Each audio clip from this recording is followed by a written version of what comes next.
सांगलीत काँग्रेसच्या स्नेहभोजनाला विशाल पाटलांची हजेरी, ठाकरे गटाचा संताप, हकलपट्टी न केल्यास विधानसभेला आघाडी करणार नाही, दिला इशारा.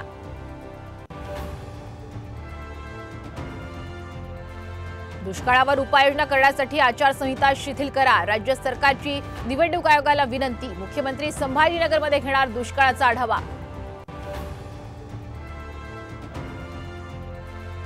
पालघरमध्ये मतदाराच्या आदल्या रात्री पैसे वाटल्याचा आरोप, विक्रमगडचा व्हिडिओ व्हायरल. पैसे देऊन कमळाला मत देण्यास सांगत असल्याची दृश्य कॅमेऱ्यात कैद.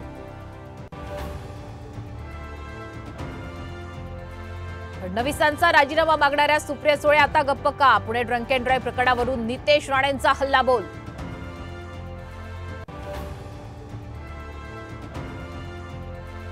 अहमदनगरमध्ये प्रवरा नदीत एसडीआरएफच्या पथकाची बोट उलटली, पथकातील 3 मृत्यू.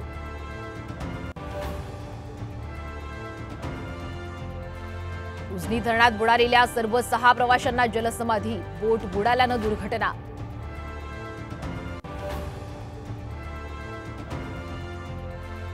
विशाल अग्रवालनं मुलाच्या हाती दिली बिघाड असलेली गाडी, चालकाची धक्कादायक कबुली.